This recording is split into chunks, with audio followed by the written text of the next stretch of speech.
What's good, YouTube, man? It's Shot by Zion. We back with another video for y'all. As y'all know, we've been working. As y'all seen my last couple uploads, we installed the SRT 8 gauge cluster. We installed a Hellcat diffuser, Hellcat spoiler, man. And earlier today, I was finally able to finish installing my SRT coil spring to go along with my Bilstein suspension I installed a couple weeks ago. So we're actually able to get rid of that wheel gap that we had that everybody was talking about, because I know everybody hated the big wheel gap that we had in the front. So we definitely ended up getting rid of that today, and I'm about to get out here in a second and show you guys. As y'all can see, it's been pouring outside. We're on like a tornado watch and all type of crazy stuff right now. But man, also something I found out today, apparently, in terms of the SRT cluster that I put in here, is apparently for this year charger that you're not able to use alpha OBD to do a mileage correction to get it to match the mileage of the car. So we're stuck looking at this high ass number, even though we got a low mile thing right here, man. But damn, y'all can see that lightning. But yeah, like I said, I just got an email from Alpha OBD today, and they just let me know that they don't offer the support for this vehicle, I guess. So apparently I have to send this off, the actual cluster itself. I have to send it off to somebody or a company that can actually program it themselves, and then they'll have to send it back to me, man. So I'm gonna have to figure out something about that.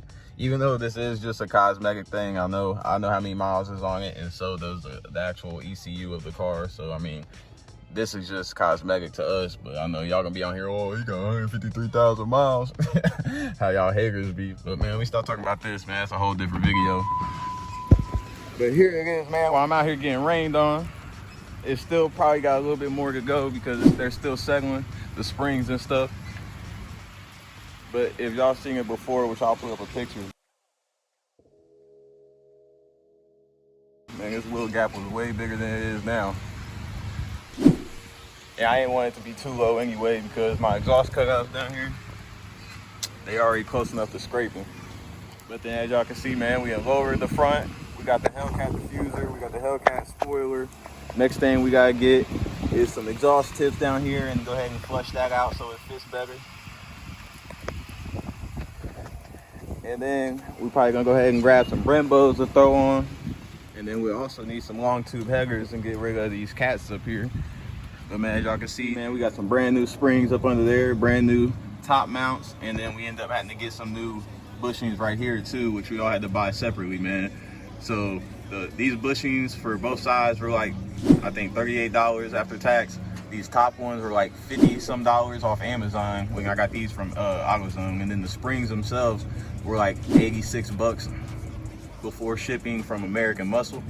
So we got those. And then obviously the Bilsteins, those were like 600 from Amazon I ordered them from. And then on this side, on the other side I got it done, but I was trying to hurry and got in a rush. But on this side we still have to do the upper control arm. As y'all can see, it's still bad. And there's a little bit of play going on in here, which I felt earlier. So we're gonna have to swap that out here in like the next day or two. And then same for under here with the lower control arms and stuff. We put in the new sway bar link earlier. So we just gotta do the lower forward control arm and then the lower control arm and then the upper top or the upper control arm. Let me hurry up, man, get about this rain. So like I said, I ran out of time really earlier to get stuff done. So I'm gonna have to get the other stuff put on here in the next couple days.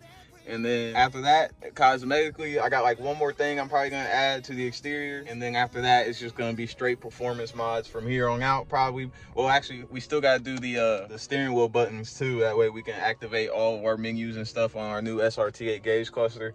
And also the fog lights that I had installed and I programmed them with Alpha OBD also aren't working. So they'll come on up here because this didn't pop up before I programmed them. So I got the switch, I got them programmed, I got the housings and stuff installed, but yet there's still no, the bulbs aren't coming on. So either the connectors are bad or something else going on there, because like I said, everything else is new and it should all work. So that's another thing we gotta get ironed out next to the steering wheel buttons and stuff for our menus. And then we're probably gonna add a new radio and stuff. We're gonna have to fix all this up here, which I've been saving all the interior and stuff for last. And probably obviously we're gonna need to get some seats because these things gotta go. And I'm kind of soggy, bro. I almost hit a jackpot this morning on Facebook Marketplace, but then dude ended up doing a dickhead move and not responding to me and then selling them. So, but until then, we're gonna have to keep looking because I'm definitely trying to get some new seats. But it's just crazy, man. I'm really loving seeing that the vision I've had really come to light and seeing the progress of the car, because y'all seen it before. It was just an old regular old cop car, you know, nothing on it, just plain white, that's it. But yeah, if you've been following me for the last couple months since I've gotten this, you've definitely been able to see the difference from the day I got it versus now, which I'll have to show some pictures, some before and afters, because it's definitely a whole new car. I'm just soggy because I'm driving it now, and like I'll start hearing some noise over there in the passenger side because of the damn upper control arm. And I know I should have replaced it, bro. So I'm just gonna sit here and have to deal with some knocking some more again, because it wasn't making that noise before I took it off earlier to do the strut and spring and stuff. So I don't know what's going on. I guess I'm not meant to ever ever ride with some smooth suspension in this thing. Man, look at this though, it's crazy. I can't see. Gotta turn my defroster on. But yeah, I don't know, man. Something still don't feel right in the front end, bro. Unless I'm doing something not right, it still just sounds so clunky on both sides. And everything on this side is brand new. Upper control arm, lower control arm, tie rod, inner and outer, lower forward control arm, sway bar link, spring, strut. Everything is new on this side, man. Only thing that's not new is the wheel hub.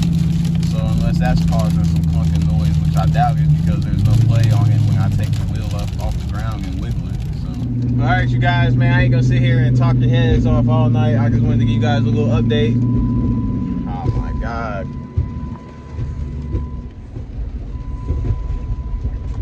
This thing don't stop, son. So I just wanted to give you guys a little update on the springs I installed finally. I know the wheel gap, like they're not lowering springs, so like I wasn't expecting nothing but factory fitment on the front of how low I wanted it, because I mean, if you see factory SRTs, it's not like they sit up high or anything. So the way that a factory SRT sits from this year is how I was wanting this to sit. So that's why I went ahead and got the factory SRT8 springs instead of going with like some E-Bach lowering springs or anything like that. And if y'all hear it and feel how bumpy these roads are as is, man, I don't need anything lower, bro, because this thing already is not fun to drive. It's only fun to act up in, bro. It's not fun to drive on a day-to-day basis because the bumps are hell, bro.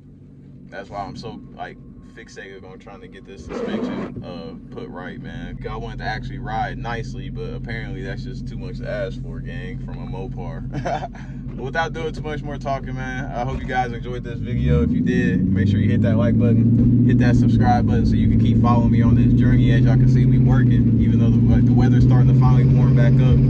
Even though it's raining right now, any warm day we got, man, we're gonna be out here working and putting stuff on the car, man. So just stay tuned. Like I said, hit that like button, hit that subscribe button, and I'll see y'all on my next video.